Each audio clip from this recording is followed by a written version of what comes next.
Hello. Um, we're in Jude still.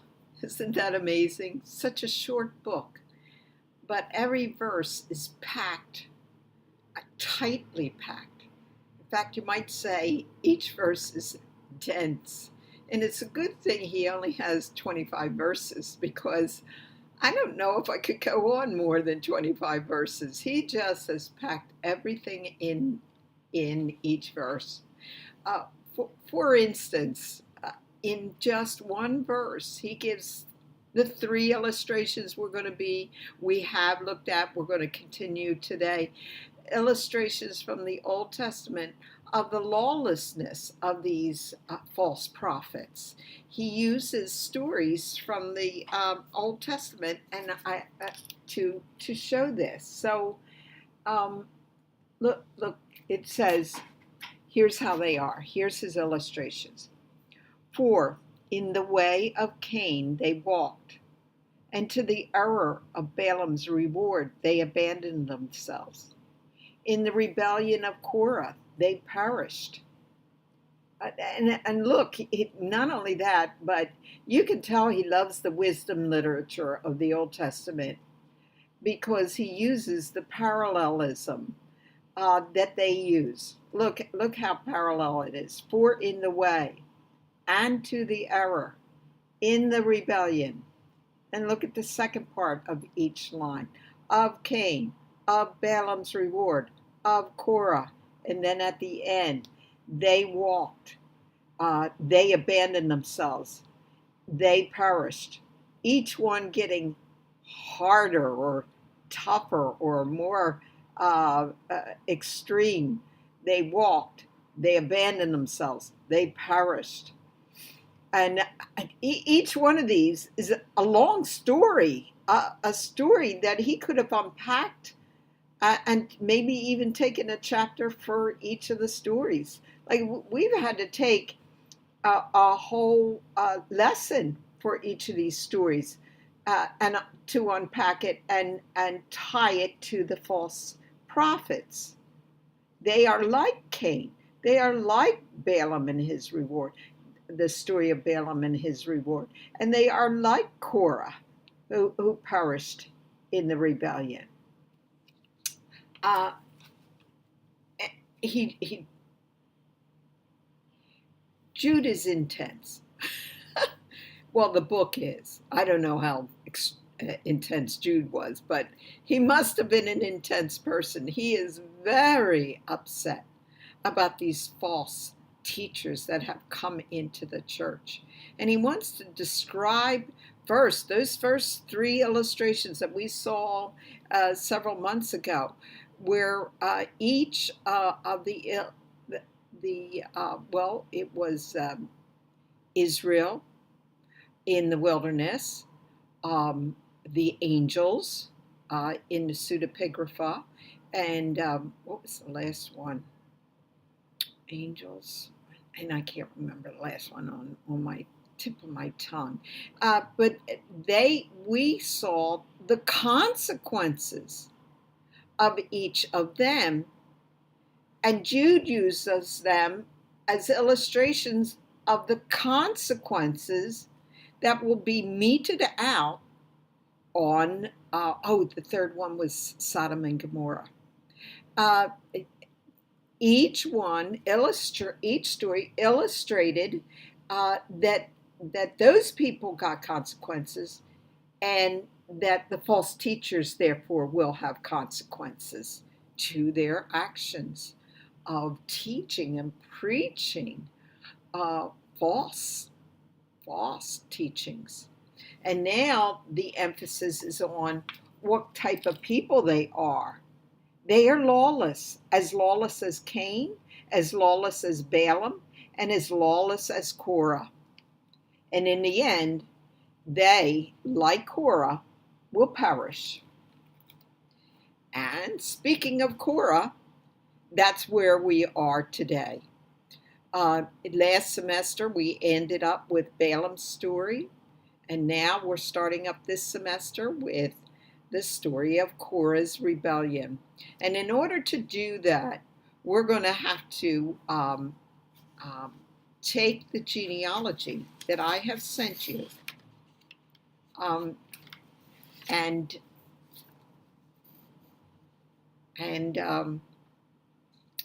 look at it. Now, this genealogy, I started with my students in my home last week, so we just reviewed it this week. But I didn't even go over it last week with you, so we're going to look at it today. At the top, we have Jacob. Now, how many sons does Jacob have? 3 sons. The problem is that the author, Moses, he only has listed, although Jacob has 12 sons, he only has listed 3 sons. They are Reuben, Simeon, and Levi. Reuben's number 1, Simeon's number 2 son, and Levi is number 3 son.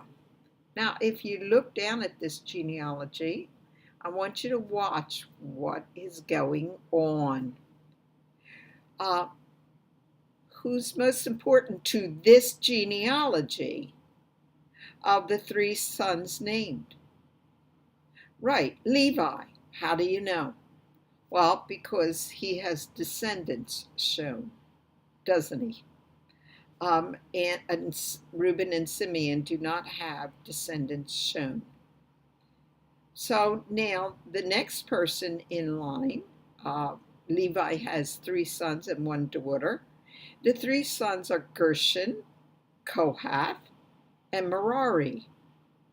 Now, each of those, excuse me, there goes my alarm again. Stop.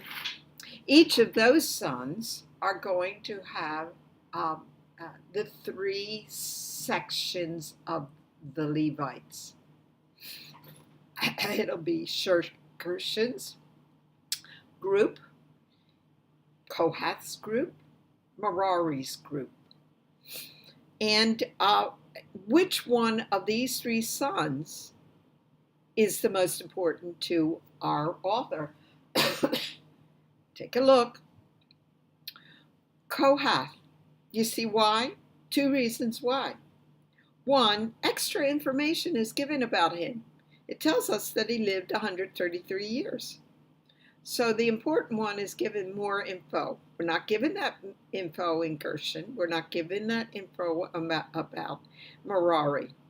But the other reason is because his descendants go on and on and on and on down to the end.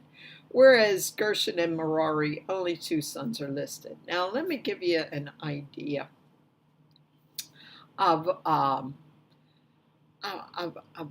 genealogies in Scripture.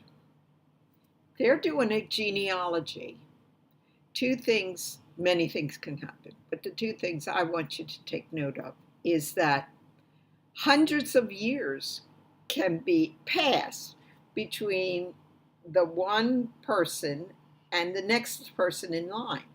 You think that the next person in line is this person's son, but it could be his great-great-great-great-great-great-great-great-grandson.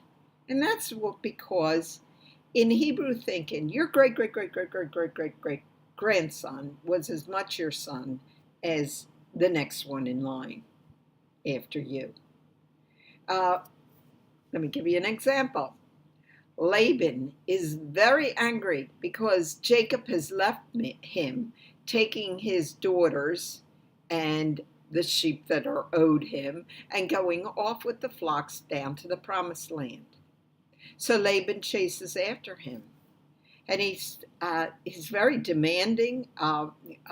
He wants to be demanding, but he can't be demanding because God has warned him not to be demanding. And so he says, you left me. You didn't even give me a chance to have a feast for you. Now you and I know that he would have never let Jacob go if he had known that Jacob wanted to go. He would have kept Jacob. Jacob was like a good luck charm to him. Everything Jacob touched multiplied. And Laban was getting richer and richer through Jacob. And Laban was taking more and more and more away from Jacob. But when he came to Jacob, he said, You've left me, and you've taken my daughters and my children. Who does he mean? He means the children of Jacob and Leah, and Rachel, and the concubines. He was claiming that he was the father of those children, and in Hebrew thinking, he was correct. They were as much his children as his own children, according to Hebrew thought. Let me give you a second example. We have Jesus. And what is he called by the blind man at the end of a couple of the Gospels? He's called Jesus, son of David. Yeah. Now there's 1,000 years between Jesus and David. So what we can say is that oftentimes when it says son of so-and-so, as it will in this genealogy, it really can be translated in our thinking, descendant of. Jesus, descendant of David. So, Kohath is one of Levi's sons. We read that.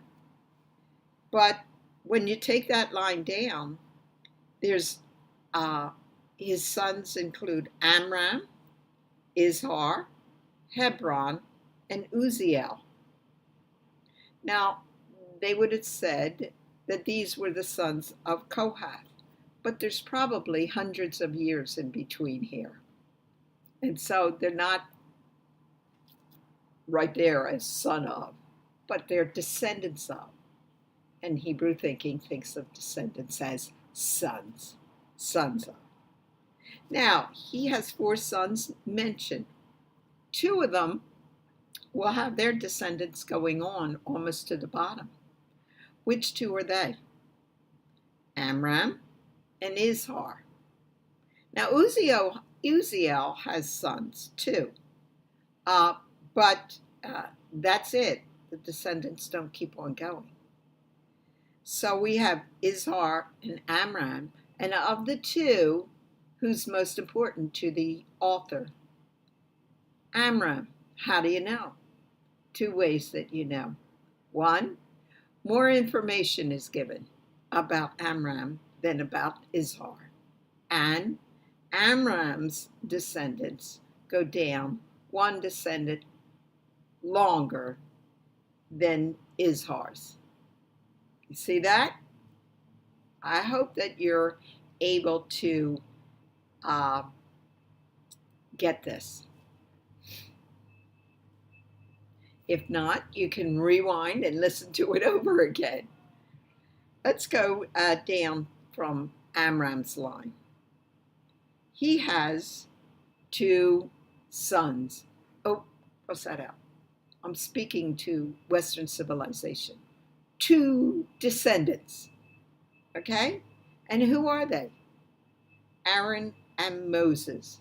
Now, this is going to blow your mind. Because who is most important to the author of this book, of this genealogy? Is it Aaron or Moses? Are you shocked? It's Aaron.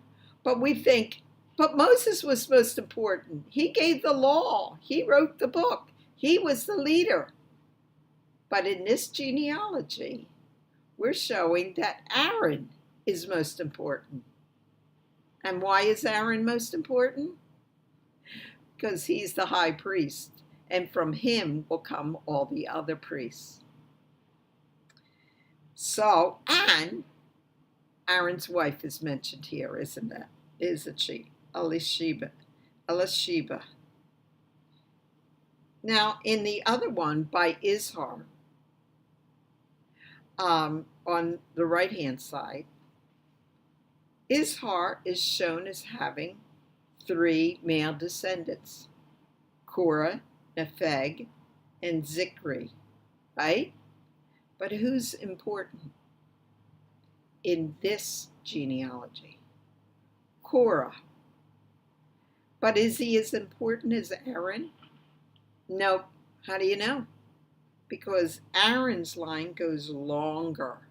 is shown longer. Now, Korah's descendants keep going and going and going, but they're not mentioned here.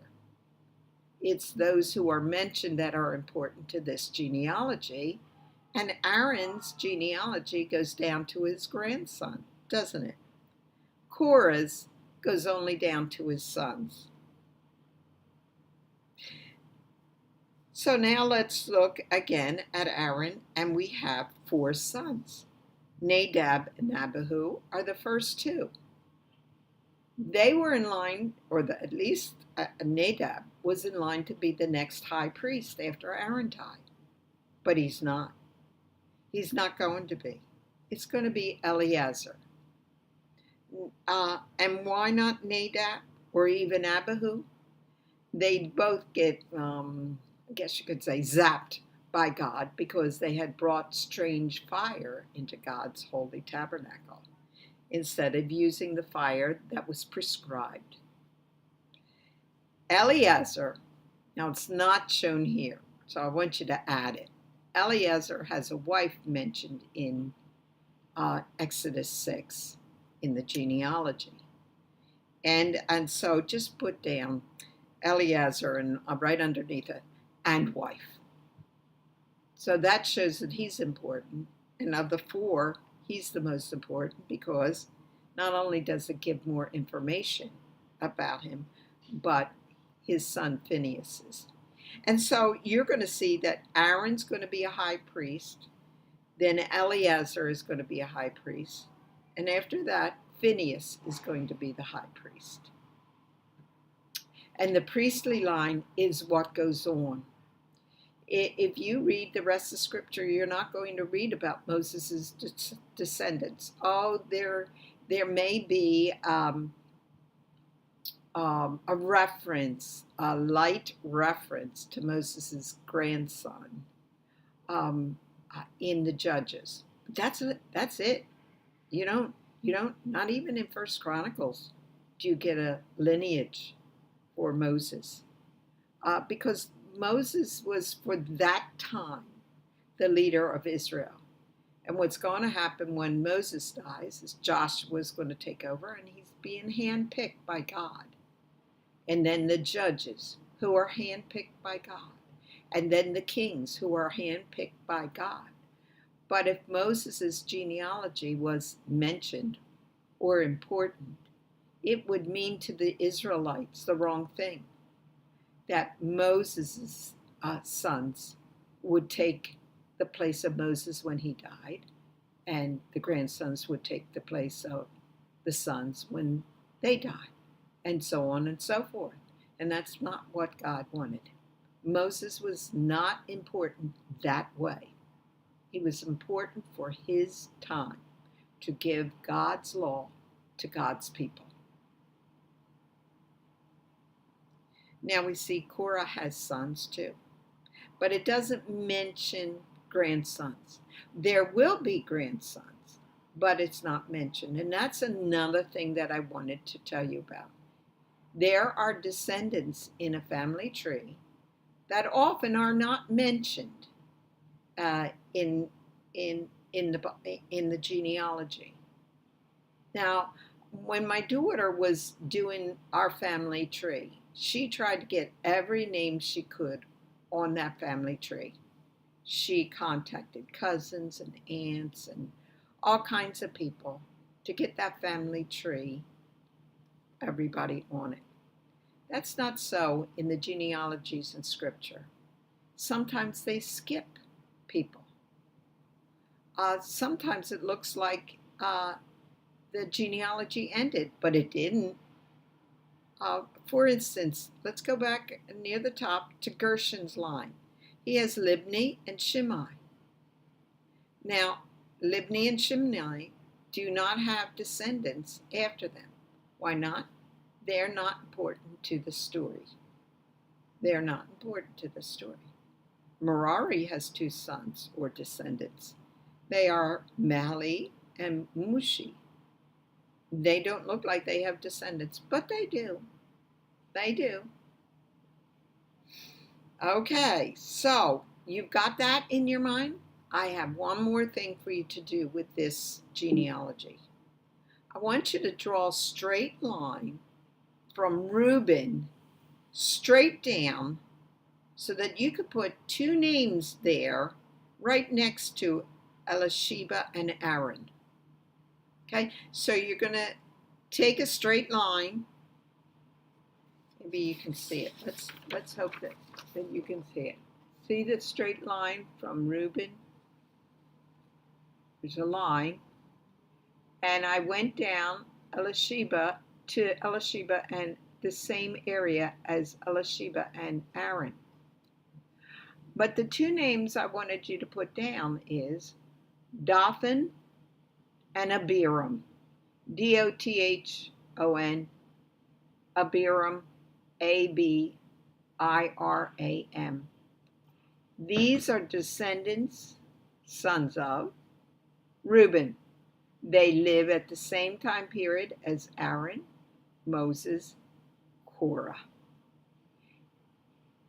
And these are important to the story we're going to be studying today about Korah's rebellion. Because in Korah's rebellion, he rebels against Aaron.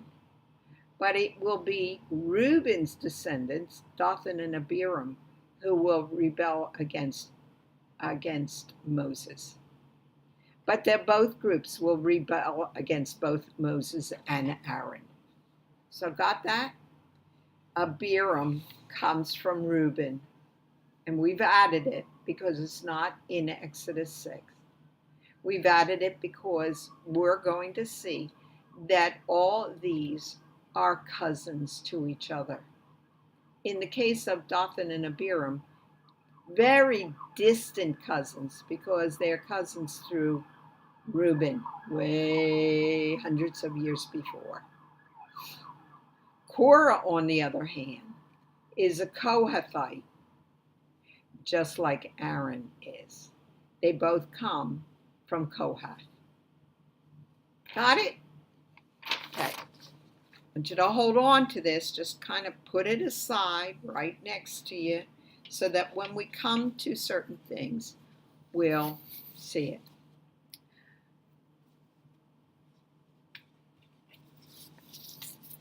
Let's go to our story, our play.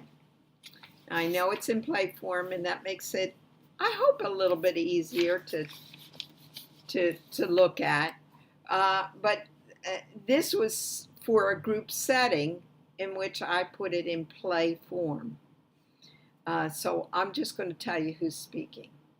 And I have an introduction to it that tells us what we need to know in order to understand the story of Korah's rebellion. Okay? I'm giving the backdrop. So many times in church, in Sunday school, we extract a story out from its context. And you really need to see this story in context because it'll give you an idea of why, one of the reasons why Korah and Dathan and Abiram are really angry with Moses and Aaron. What is the true story behind it? This story takes place not long after the Kadesh Barnea incident, in which the Israelites heard the negative report of 10 of the 12 spies who went into the land to spy on it. You know that story. We did it the last time we were together. We mentioned it. This incident brings about a general disillusionment with Moses. Everybody is upset because they're going to be spending the next 40 years in the wilderness and dying there, all but those who are 19 and younger. Korah, from the tribe of Levi, and we just saw that on our thing, didn't we? We went from Levi down through Kohath, down through Izhar, not Amram, Izhar, then down to Korah. Okay, that Korah, the cousin of Aaron and Moses, or second or third or fourth or fifth or sixth or seventh or something, because we don't know how many hundreds of years are between Amram and the descendants mentioned here, Aaron, Moses, and Korah. Okay, Korah from the tribe of Levi is not happy with being kept from the priesthood. God has made only Aaron as a high priest, and only his sons could be priests, and their descendants, and their descendants, and their descendants, only of Aaron's line could be priests. Not all the Levites could be priests. You can be a Levite without being a priest. But, on the other hand, every priest was a Levite. You got that? Not every Levite was a priest. Only Aaron, the Levite, only his family and descendants could be priests. So Korah is unhappy, even though he's one of the Kohathites. That is from the family of Kohath. And the family of Kohath had many great obligations. They took care of everything that was a part of the tabernacle. They carried the Ark of the Covenant. They took care of the curtains, put them up, took them down. They took care of all the utensils, the holy utensils, and they were the singers. And but that wasn't going to be enough. They wanted to be priests. And it's interesting because the people were unhappy about only Aaron, from Aaron's line, could priests come. All the people were unhappy about it. Korah was speaking for all the people. And because in other cultures, nations round about, anybody could be a priest. Now, you might have remembered another story from, I think it's 2 Kings, that after Solomon dies, his son Rehoboam takes over, antagonizes the tribes of the north, and there's a split. And we have the northern kingdom and the southern kingdom. And in the southern kingdom, though, is Jerusalem and the temple. And of course, everybody had to come to Jerusalem and the temple 3 times a year. Jeroboam is the king of the northern kingdom. And when he realizes that the people are going to go down to Jerusalem every year, at least 3 times, he realizes that these people might have their hearts turned back to the king in the southern kingdom, Rehoboam, and to the temple. So he's going to do something to keep the people from going down there. So he erects 2 altars, one at the very north of the northern kingdom and the other at the very south of the northern kingdom. So, in his words, they would have an easier time going to worship Yahweh. And he's going to make them real happy because he's going to make an idol of Yahweh. He's going to make 2 golden calves. And he's going to say to them, listen, you don't have to go all the way down to Jerusalem. You can go to either of these 2 worship places. And not only that, anybody can be a priest except the Levites. But the Levites had left and gone to the southern kingdom anyway. But he was offering them just what they have wanted for about 1,000 years. For there to be an opening in the priesthood for anybody. So they're unhappy. Okay, so only the sons of Aaron of the tribe of Levi have the right to become priests. The others of the tribe of Levi have the honor of taking care of God's tabernacle, transporting the furniture for the tabernacle, and singing worship songs before the Israelites. They were the worship leaders, the writers of many worship songs. On the other hand, Dathan and Abiram, sons of Reuben. Remember that line I had you draw? From Reuben down here, next to Moses and Aaron, are Dathan and Abiram. That's these two culprits. Sons of Reuben are unhappy with the choice of Moses as leader. Moses is merely a descendant of Levi, third-born son of Jacob, right? But they are descendants of Reuben, the firstborn. They ought to be leaders, someone from their tribe, firstborn Reuben. Therefore, they think they should be leaders. It is a company of Levites, 250, that follow Korah into rebellion. But it is Dathan and Abiram's family that followed Dathan and Abiram. As you will see, this will become important in Israel's future history. Okay? This is the story from Numbers 16.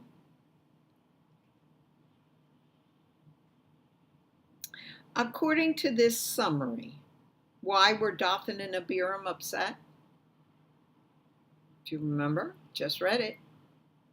Because Moses, who was merely a descendant of third-born Levi, who was the leader, and they felt that the Reubenites had been snubbed. They really had been. But it was Reuben's fault. Remember, he had slept with his father's concubine, and his father had said, Jacob had said, wait a second, Reuben, you're not the firstborn. You may have been born first, but you will not have the rights of the firstborn. So now they're upset. So let's see. The narrator speaks in number 16. Now Korah, the son of, or descendant of, Levi, with Dathan and Abiram, the son of, or descendant of, Reuben, took action, and they arose from before Moses, together with about 250 of the sons of Levi. Now, how did these two get together? What made them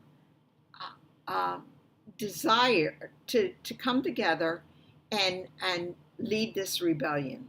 One's from the tribe of Reuben, the other's from the tribe of Levi. Well, that's interesting, because you got to understand that the tabernacle was set in the middle of all the tents of all the tribes of Jacob.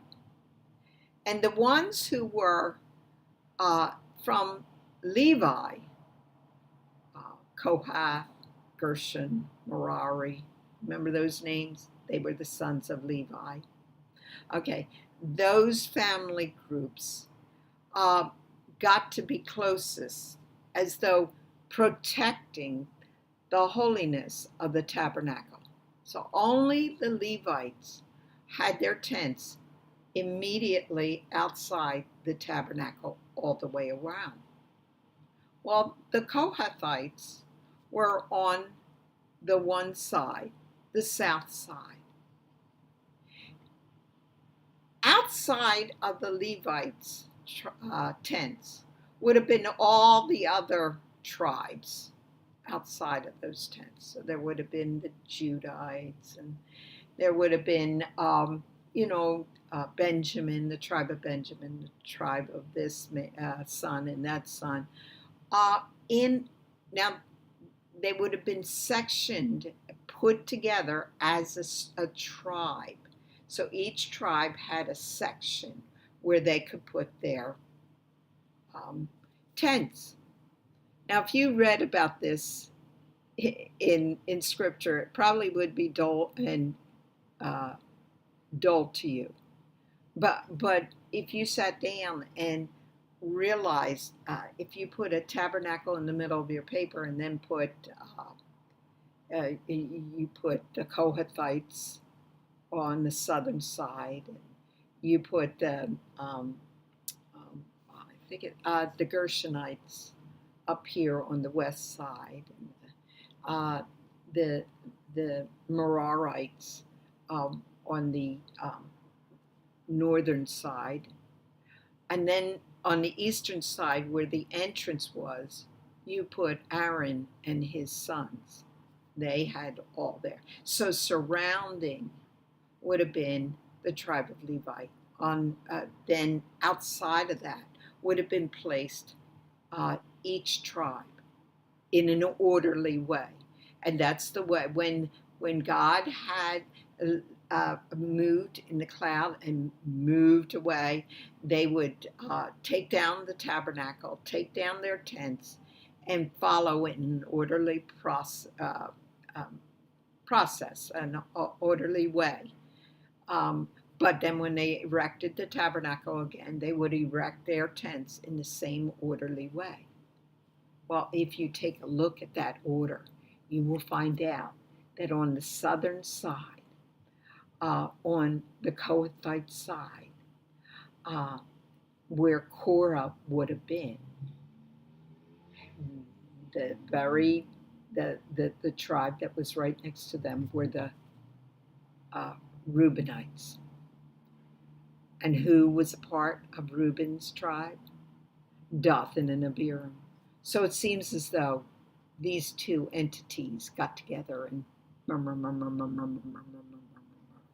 right? I know those dull, boring things in Scripture that you would like to do the bunny hop over. For you young ones, that's an old time song from the 50s. Do the bunny hop, hop, hop, hop. And you would hop right over the instructions for where the placement of the tribes would be. But if you were a Bible nerd, you would find out that this gives us an answer as to how these two, Korah and his 250 followers, and Dathan and Abiram and their families, got together to initiate a rebellion. Okay. They assembled together, these two entities, Dathan and Abiram and Korah, against Moses and Aaron, and spoke to them. And this is what Korah says with his 250 Levites who are following him. You have gone far enough. We would say, you've gone too far. But they say, you've gone far enough.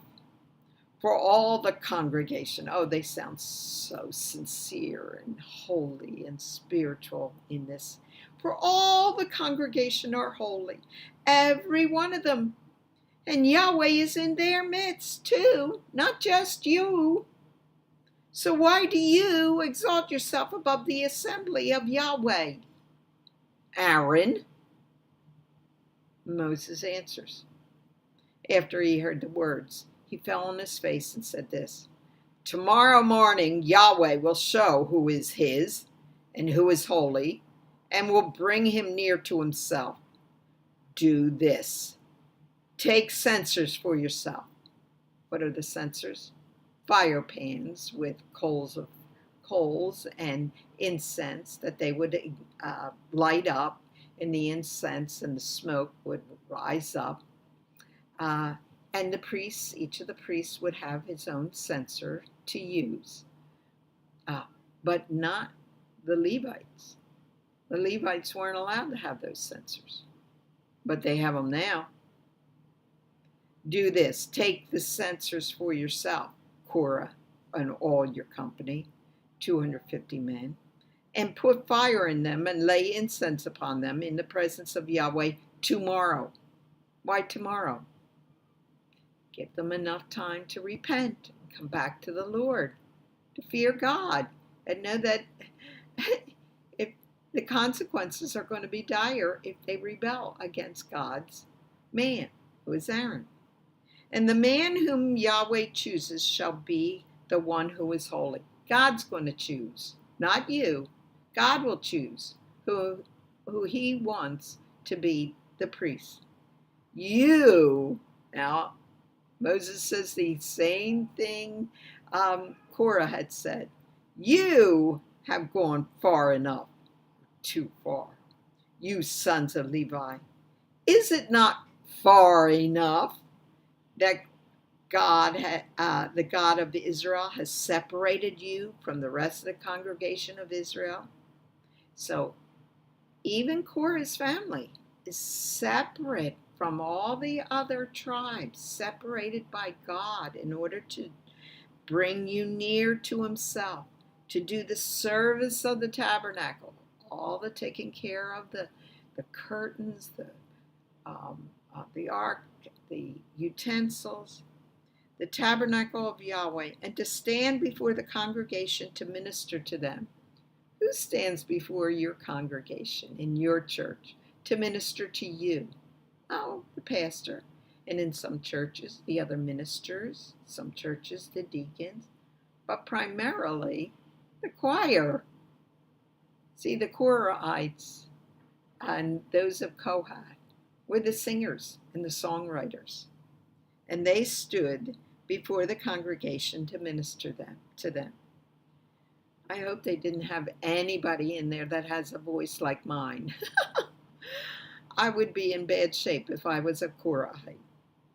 And that he has brought you near, Korah, and all your brothers, sons of Levi, with you. And are you seeking for the priesthood also? Look what you have, more than the other tribes. And you're also wanting to be a priest? Does that not remind you of Christians in the church who want to be top banana?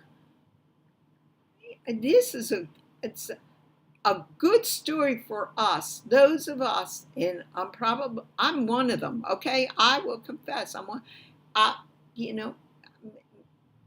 Maybe I want a little more recognition in my church or amongst my peers.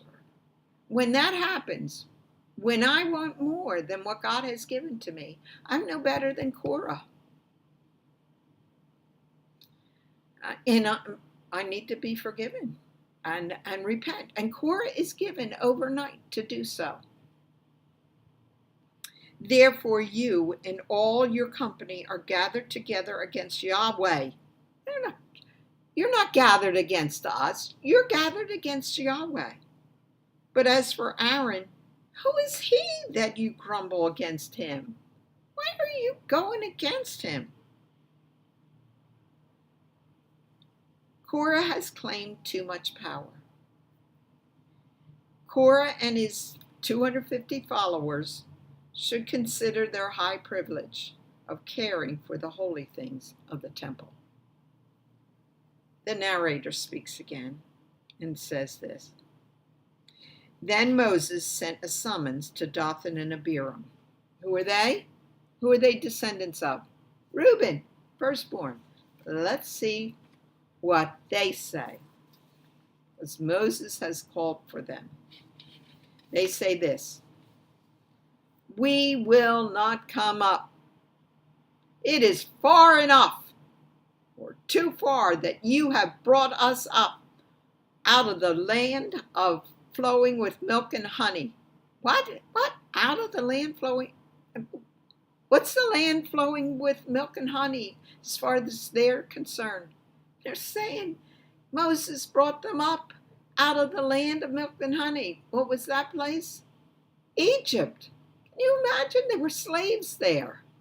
Their babies were killed there. And they've got a memory that's not very good. And especially since it's only 2 years later since they left Egypt. To have us die in the wilderness? Oh, they're referring to the Kadesh Barnea incident, where they know that they are going to die in the wilderness and never get into the land of milk and honey. But you would lord it over us. See, they're speaking to Moses. You're lording it over us. And you shouldn't be the lord over us. It's Reuben's right? Indeed, you have not brought us into a land flowing with milk and honey. It's been 2 years and we're still not there. And honey, nor have you given us inheritance of fields and vineyards. We're stuck in this wilderness till we die. We will not come up. So, around what they have to say is a what? Bookends, or inclusio, for those who like the technical term. And whenever I see an inclusio, I know one thing, that the middle of that is important. But I also know that it might just be a chiasm. Remember how a chiasm goes A, B, C, pointing to the middle. So I want you to go to page 6. Keep this page here. Don't lose this page. We're coming back. But go to page 6. And right there at the bottom, do you see the chiasm? Let's watch how it works. Then Moses sent a summons to Dathan and Abiram, the sons of Eliab. But they said, we will not come up. Is it not enough that you have brought us up? Oh, did you see that word up again? How about if you circled the ups? Okay? You saw the first one in the first line, come up. Second line, brought us up. Out of a land flowing with milk and honey, to have us die in the wilderness. Notice that I've underlined a land of milk and honey. Okay, you'll see why I did that. But you would also lord it over us. Now we've got the second half coming up. Another B. What makes it a B? Well, it's the same words. Indeed, you have not brought us up. Here's the up word. Into a land flowing with milk and honey. The same words that are said in the first B. Nor have you given us an inheritance of fields and vineyards. We will not come up. You see how that worked? A. We will not come up. The second one. You have brought us up. And land of milk and honey. And then that middle section is their greatest peeve. But you would lord it over us? Who do you think you are? You're not from the tribe of Reuben, firstborn. Did you notice the up? Come up, brought us up, come up. There's an irony going on here because look at the ending of the story, which we haven't gotten to, but you'll see it when we get there. It says this is what happens to Dathan and Abiram. So they and all that belonged to them, Dathan and Abiram, went down alive to Sheol. They would not come up. So now they go down to Sheol. And Sheol is the place of the dead. Got it? So in that little place right there, a few lines long, you didn't realize it, but there was a chiastic arrangement, wasn't there? Let's read it again off the paper. We will not come up. It is far enough that you have brought us up out of the land flowing with milk and honey, to have us die in the wilderness, but you would also lord it over us.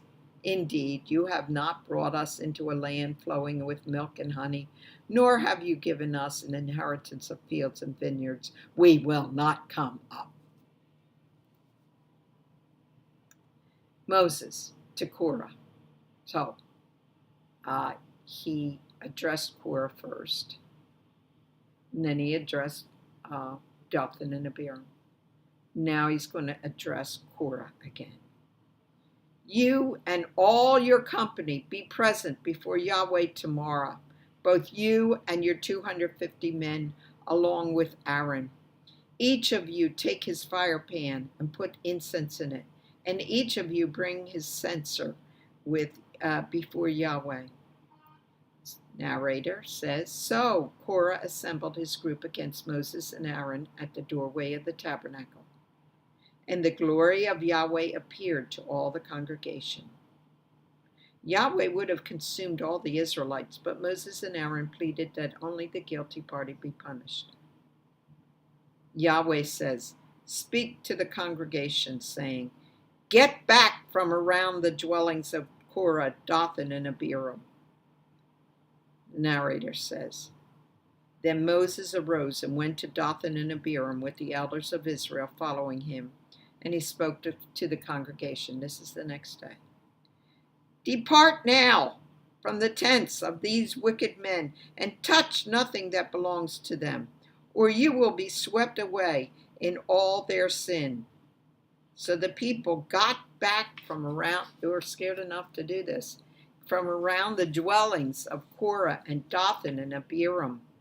They knew to stay away from Dathan and Abiram and the family. Watch this. "And Dathan and Abiram came out and stood at the doorway of their tents, along with their wives and their sons and their little ones." His family is right there with them, and they're not leaving him. They're going to stick right with him, which was stupid. They did not fear God, and they should have. They stood with Dathan and Abiram. And Moses says, "By this you shall know that Yahweh has sent me to do all these deeds, for this is not my doing. If these men die a normal death, then Yahweh has not sent me. But if Yahweh brings about an entirely new thing, and the ground opens its mouth and swallows them up with all that is theirs, and they descend alive into Sheol, then you will understand that these men have spurned Yahweh." They haven't spurned me. They haven't spurned Aaron. They've spurned Yahweh. And I'm going to prove it by prophesying, because God gave it to me, that something new, something different, something that has never happened before is going to happen to these people. The earth is going to open up and swallow them all up. Now, the thing is that in Deuteronomy, we are told that if a man who claims to be a prophet gives a prophecy, the way you know that he is God's prophet is if his prophecy comes true. So we're going to see, does Moses' prophecy come true? And that's where the narrator comes in again. "As Moses finished speaking, the ground that was under them split open, and the earth opened its mouth and swallowed Dathan and Abiram up, and their households, and all the men who belonged to Korah with their possessions. So they and all that belonged to them went down alive into Sheol, and the earth closed over them, and they perished from the midst of the assembly. Fire had also come down from Yahweh and consumed the 250 men before they went down into, they were consumed before they even went down into Sheol. The 250 men who were offering incense." Wow. Who dies? Dathan, Abiram, and their families. Who dies? Korah and his 250 men. Where are Korah's families? Are they there? You never hear of them being with Korah, do you? Nope. They did not side with their father, did they? They're not mentioned. The only ones that are mentioned are these 250 men who followed Korah. Not even his family followed him. How do I know?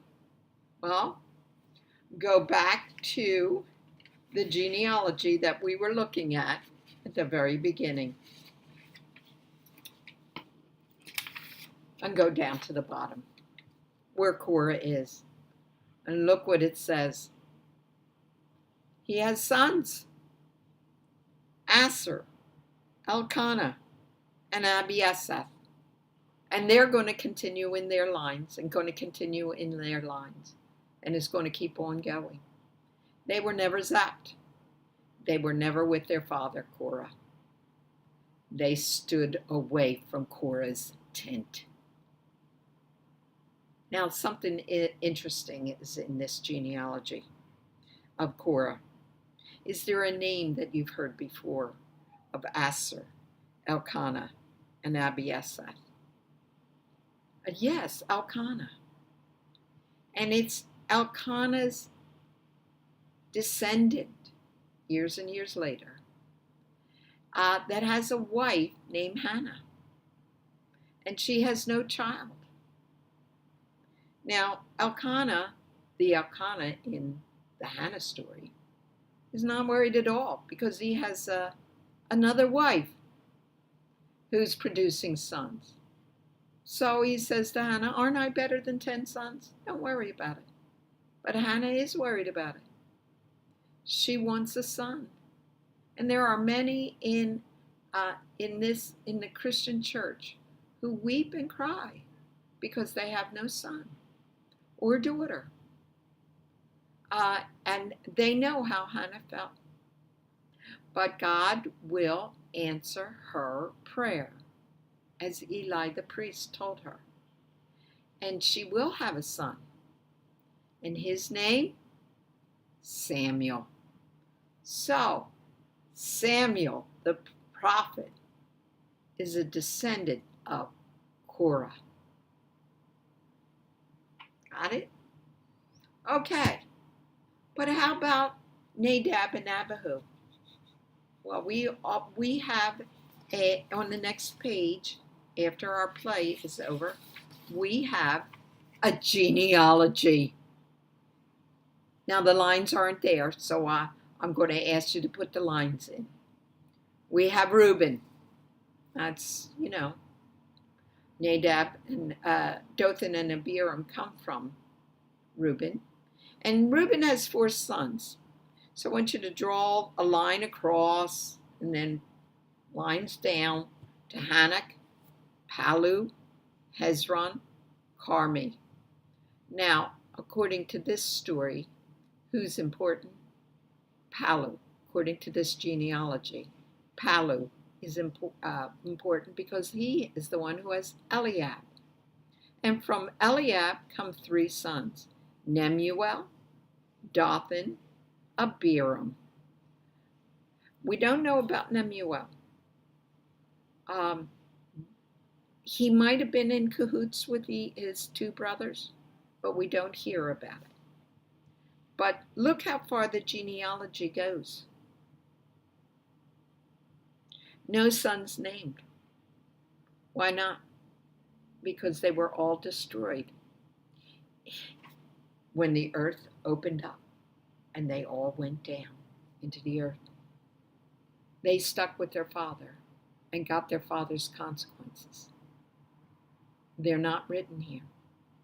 Even though this is 40 years later, this genealogy is written 40 years later. No descent, and they should have had descendants named. None are named because they all went in to Sheol. Now watch what it says at the end of the genealogy. Numbers 26, 10, and 11. Right after the genealogy is given. These are the Dathan and Abiram, in case you didn't know. This is the Dathan and Abiram, who were called by the congregation, who contended against Moses and against Aaron in the company of Korah, when they contended against the Lord.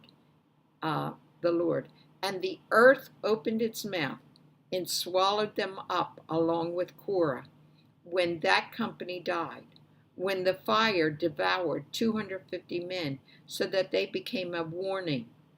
Watch this. The sons of Korah, however, did not die. Why not? They didn't follow their father into rebellion against the one true God. They feared God. Now, I just want to give you one little extra thing, and that is you're going to need to take your Bible, okay? And you're going to need to go to the Psalms. And I'd like you to first go to Psalm 42. Psalm 42. Psalm 42. You know what the superscription is. That's right underneath the address, Psalm 42, and above the psalm that's written. And it says in the superscription of 42, for the choir director, a maskil of the sons of Korah. They're the ones who are writing these psalms. Psalm 42, Psalm 44. For the choir director, a maskil, we don't know what a maskil is, some sort of musical thing, of the sons of Korah. Perhaps it means psalm. Psalm 45, a maskil of the sons of Korah. Psalm 46, psalm of the sons of Korah. Psalm 47, a psalm of the sons of Korah. And 48, a psalm of the sons of Korah. 49, a psalm of the sons of Korah. But that's not the only block of psalms that were written or played or sung by the sons of Korah. Because if you go to Psalm 84, you'll get another group of psalms written by, played by, sung by the sons of Korah. Starting with Psalm 84, a psalm of the sons of Korah. 85, a psalm of the sons of Korah. Skip 86, 87, a psalm of the sons of Korah. Psalm 88, a psalm of the sons of Korah.